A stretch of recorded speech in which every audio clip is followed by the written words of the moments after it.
The smell of smoke hit me before I even saw the flames.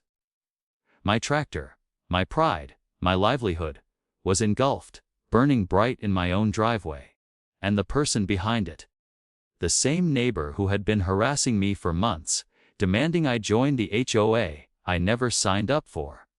At first, I froze, heart pounding, staring at the chaos and wondering if this was real. How far would someone go just to enforce their rules? And then it hit me. What they didn't know about me might just turn everything around. Life in our little corner of the county had always been quiet. Too quiet, some might say. I had moved here for the wide, open space, the smell of fresh, cut grass, and the freedom of a backyard big enough for a tractor and a few hobby projects. Weekends were spent tinkering in the garage, fixing up old equipment, and watching the sun dip behind the hills. The neighbors waved politely but kept to themselves. It was peaceful, simple, exactly what I had wanted. But even in the calmest neighborhoods, tension can hide in plain sight. I noticed the HOA signs cropping up at the entrance, tiny rules buried in fine print about fence heights, paint colors, even what kinds of vehicles could be parked in your driveway. It seemed harmless at first. Until one neighbor, a self-proclaimed enforcer of every HOA regulation, began showing an unusual interest in my property. She had a knack for spotting violations that no one else would notice and a reputation for making a mountain out of a molehill. I tried to shrug it off. Maybe she was just passionate about the community, I thought. But there was something in the way she looked at my tractor parked by the garage, the way she asked casual questions that felt more like threats. Something told me this wasn't going to stay quiet for long. And yet, at that point, I had no idea just how far someone could go over a simple no, and how quickly my peaceful life was about to ignite into a battle I never asked for. The tension didn't hit all at once. It built slowly, like a storm gathering on the horizon. At first, it was small things. A note tucked under my mailbox about unauthorized equipment in my driveway. A friendly sounding reminder that my property needed to conform to community standards. The words seemed harmless enough, but the tone carried a quiet threat, like a warning whispered from the corner of the room. My tractor, a worn but reliable machine, was apparently a violation because it wasn't parked in a garage. Not that the HOA ever specified what garage storage truly meant. I tried to ignore it, thinking rules were meant to be guidelines, not weapons. But that calm would not last. Soon, more letters appeared, each one more aggressive than the last. Immediate compliance required, one said. Another threatened fines escalating into hundreds of dollars for each day I failed to correct the issue.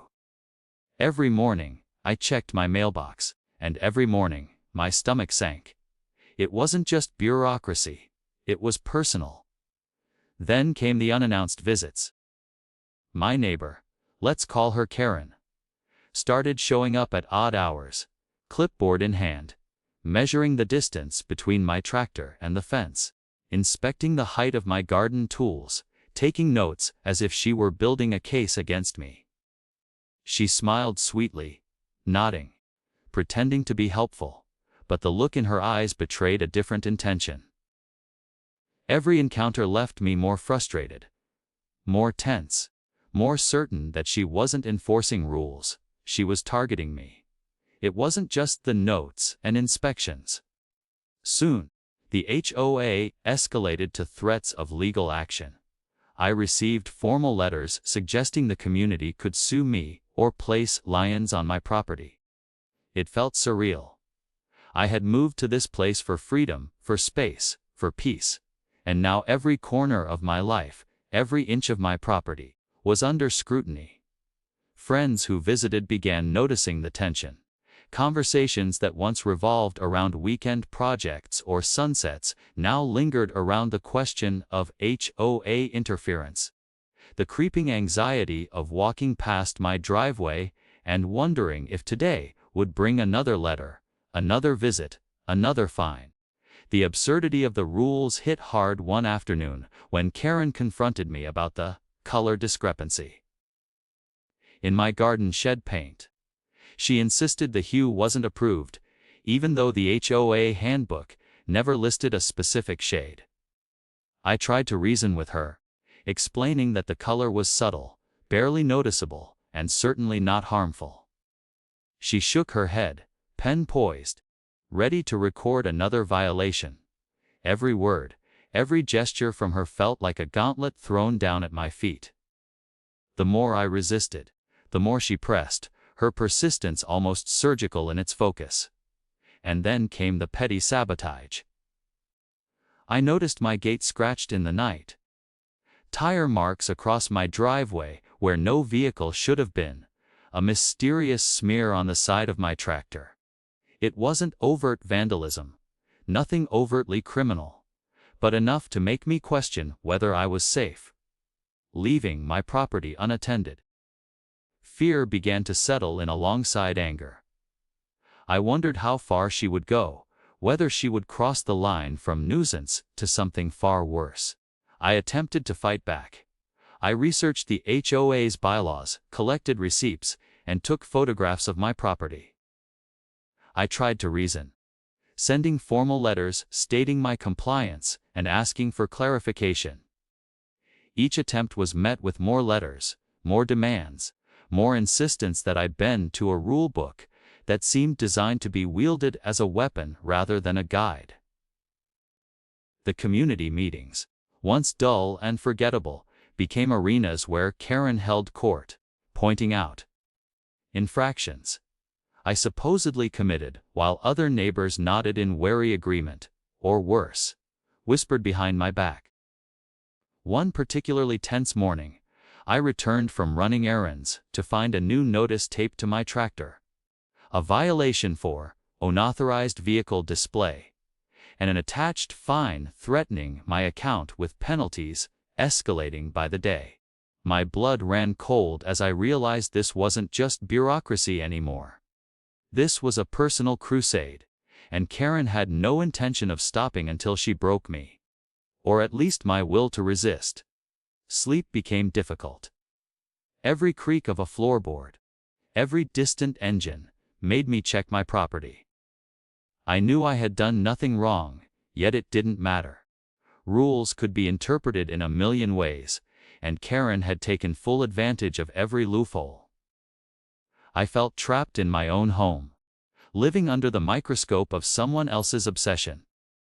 The tractor, once a symbol of pride, had become the epicenter of a storm I hadn't anticipated. And just when I thought the harassment had peaked, the community meeting arrived. Karen had planned a full presentation, complete with photographs, measurements, and a detailed account of all my supposed infractions. I sat in the back, heart pounding, watching her unfold her case as if it were a criminal trial.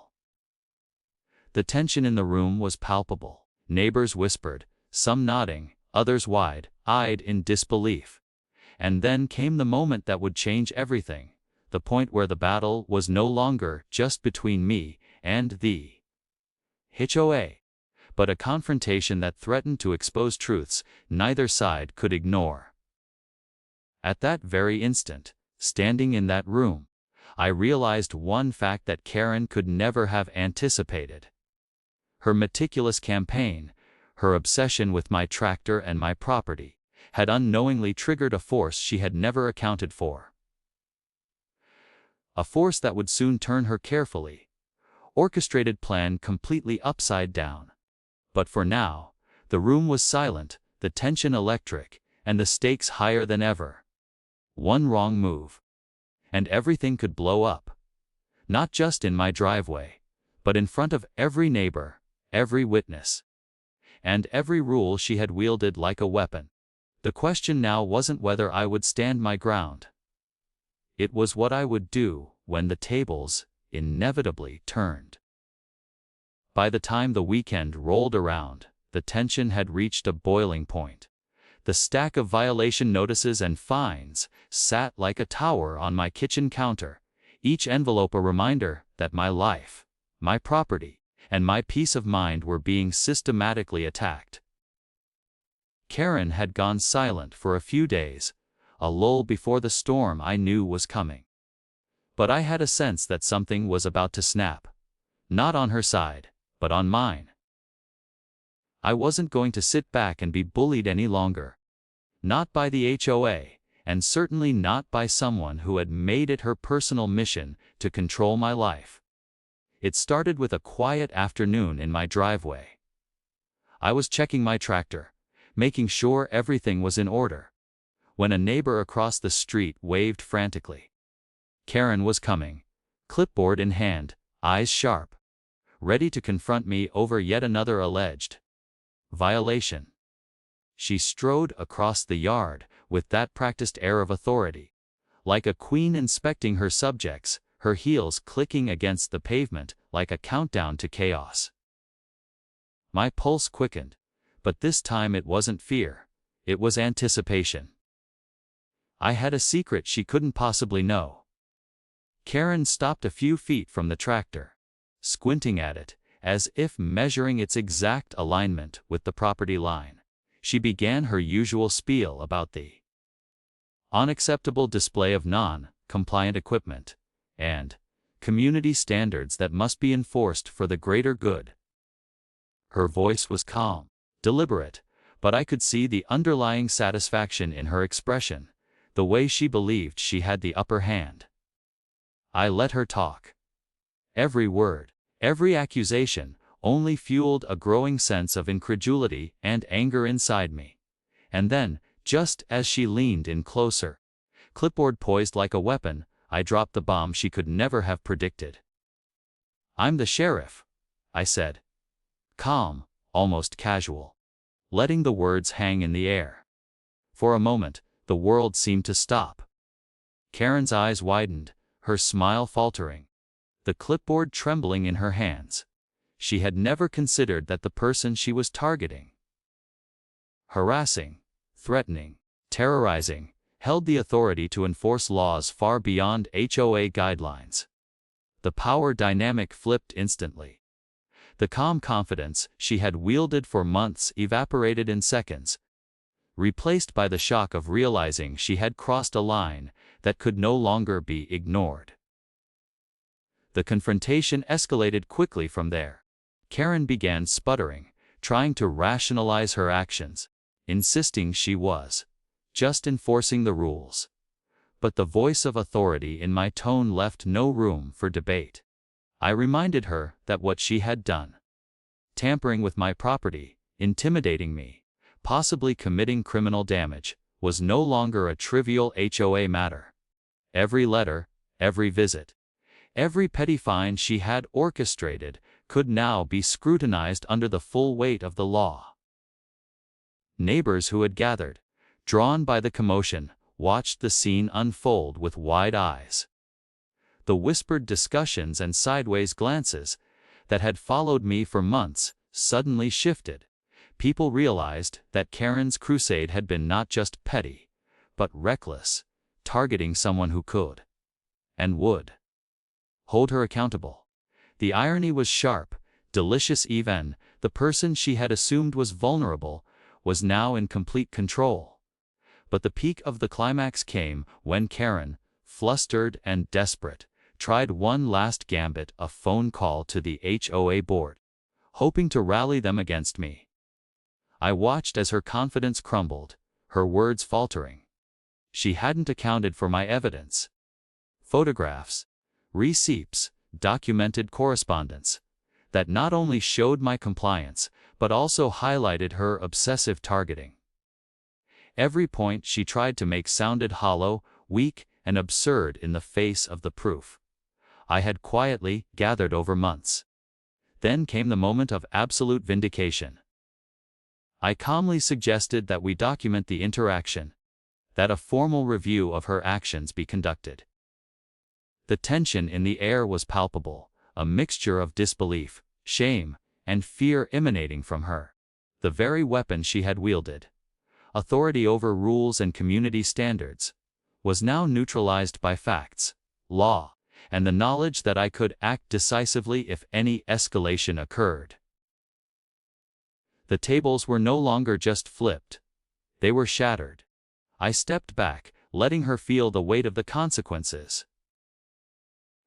Every neighbor within earshot had seen her unravel, had witnessed the unraveling of someone who had abused a system for months.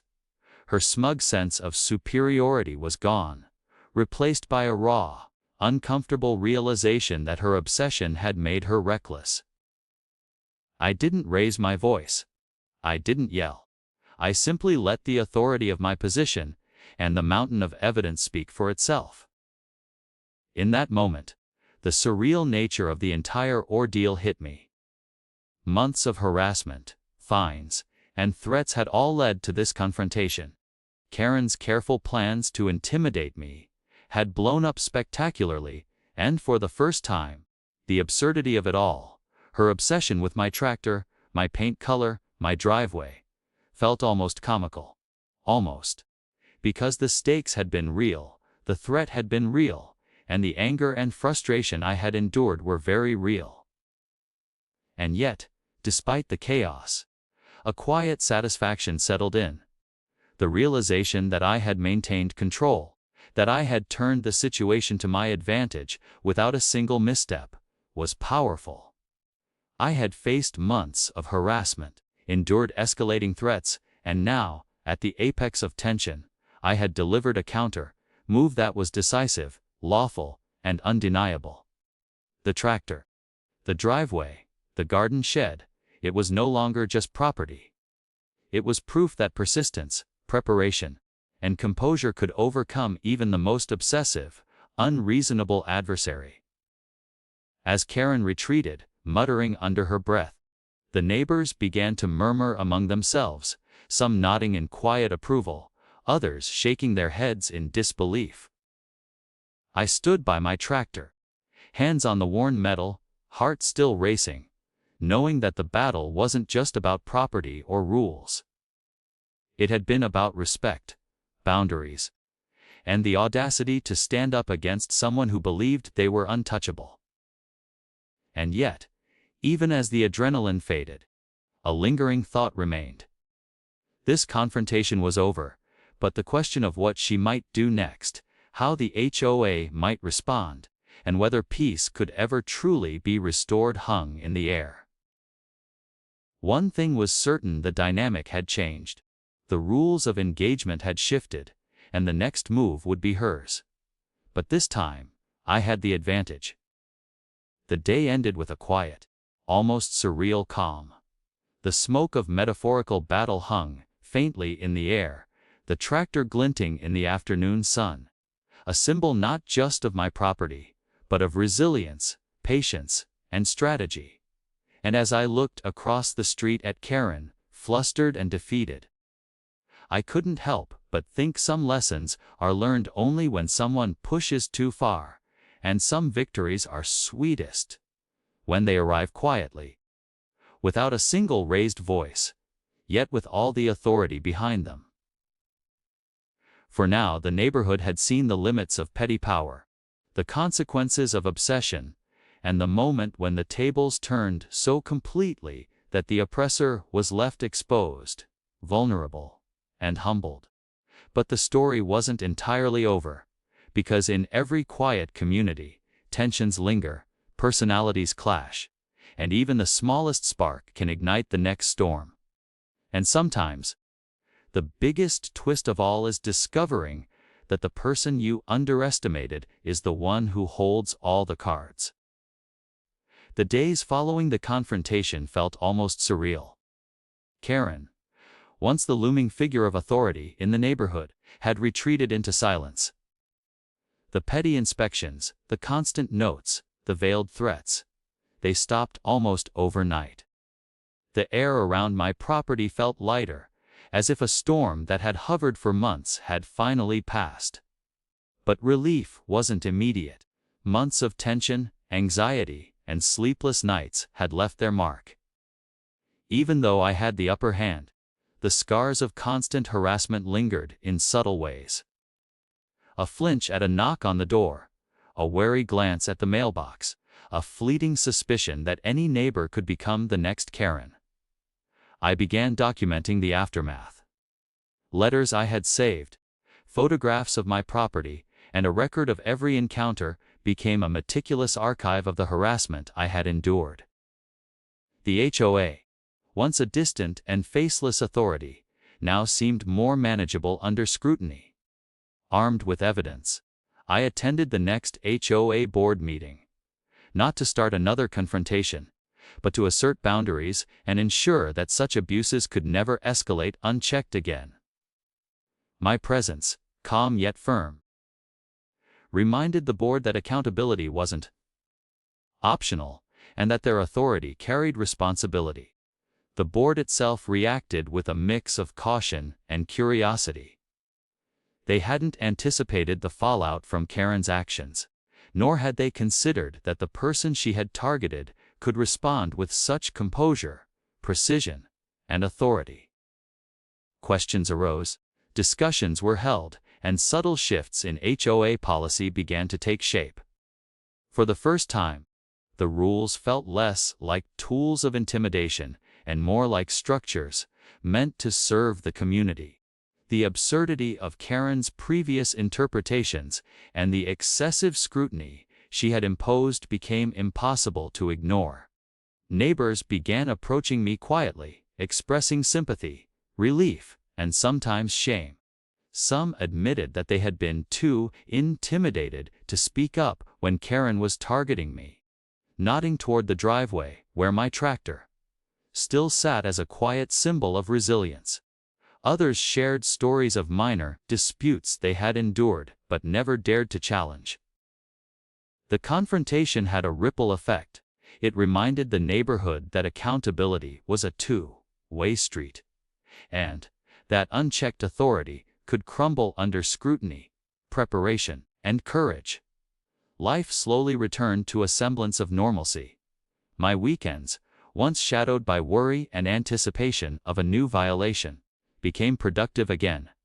I repaired the small damages to the tractor, aligned the driveway, and reclaimed the sense of freedom I had sought when I first moved here. But something had changed permanently. The neighborhood, the HOA, and even I had been forced to confront the fragile balance of power, the absurdities of petty rule enforcement, and the lengths some individuals would go to impose control. I had learned, firsthand, that standing firm required more than just willpower. It required preparation, evidence, and the willingness to assert authority when necessary. Karen's presence diminished significantly. She no longer appeared at inspections, board meetings, or community events. Occasionally, I would see her at a distance, clipboard abandoned, expression tight, as if she were replaying her humiliation in her mind. The shift was quiet but unmistakable. Her obsessive control had been neutralized. Yet it was important to note that this wasn't merely about personal victory. It was about establishing a precedent. A message that harassment, intimidation, and misuse of community authority would not go unchallenged.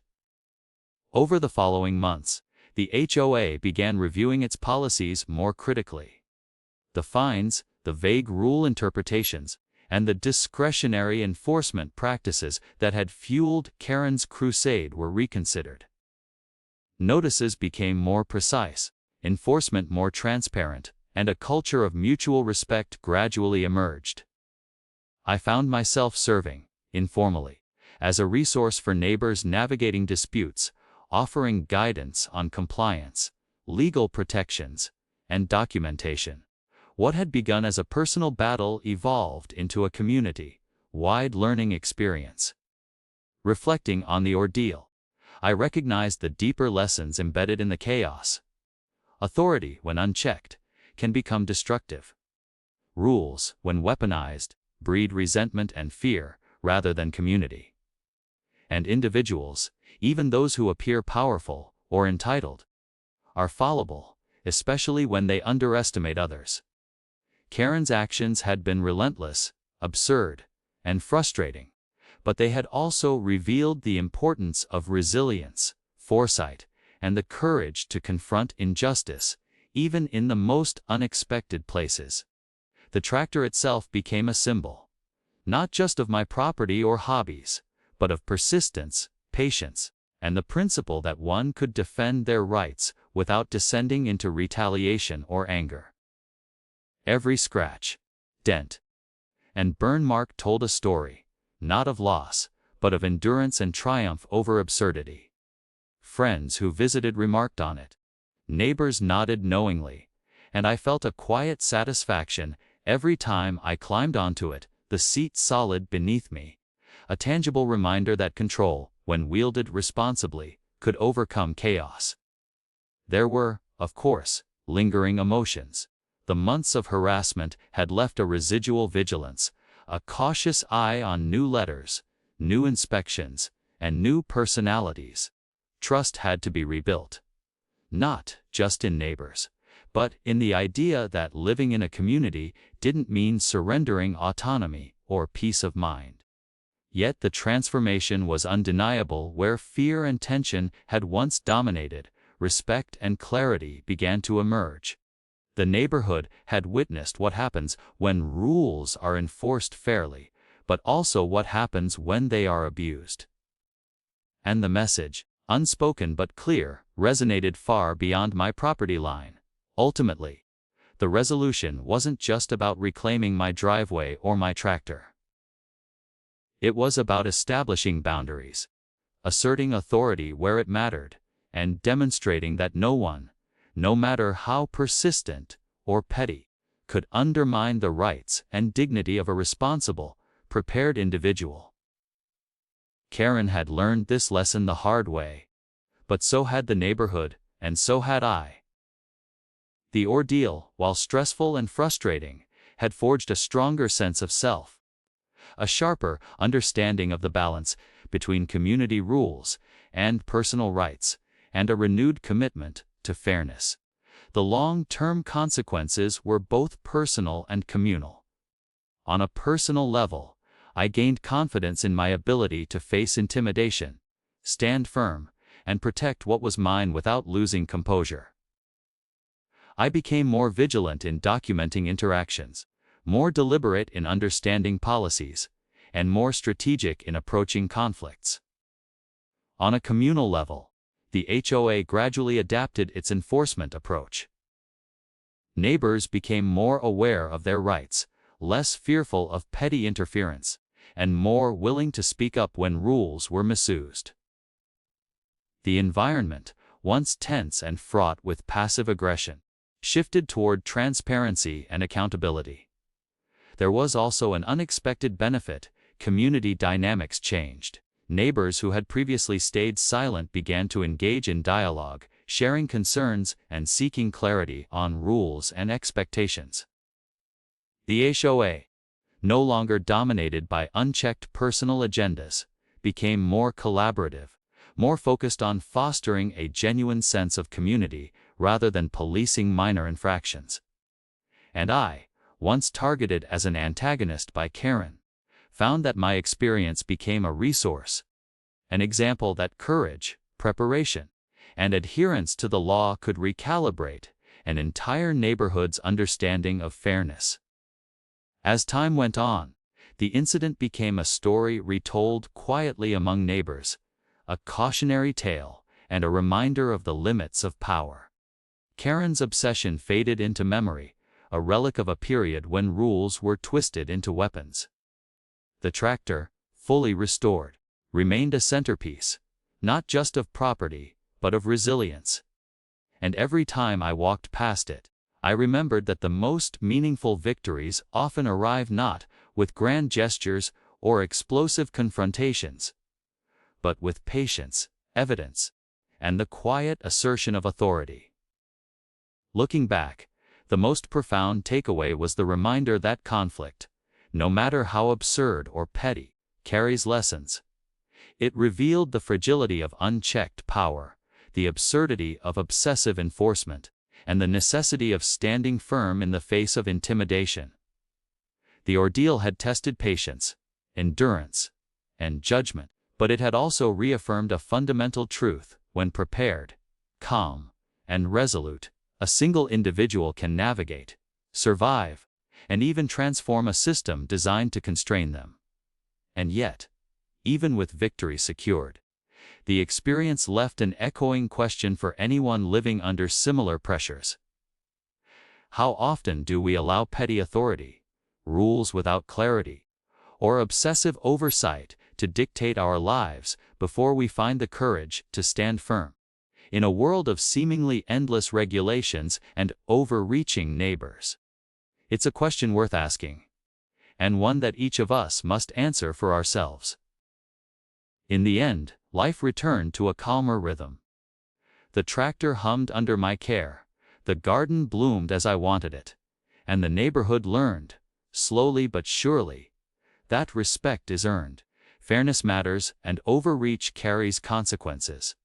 Karen faded from the front lines of enforcement, the HOA policies adjusted, and the community, while never perfect, became a place where balance between rules and personal freedom was restored. The story, while complete in one sense, left a lingering resonance. A reminder that vigilance, preparation, and a willingness to assert one's rights can change the course of seemingly impossible situations. And as I looked across the yard, toward a peaceful horizon once again, I realized that the most important victories are not just about defending property. They are about reclaiming agency, dignity, and the right to live without fear in the space you call home.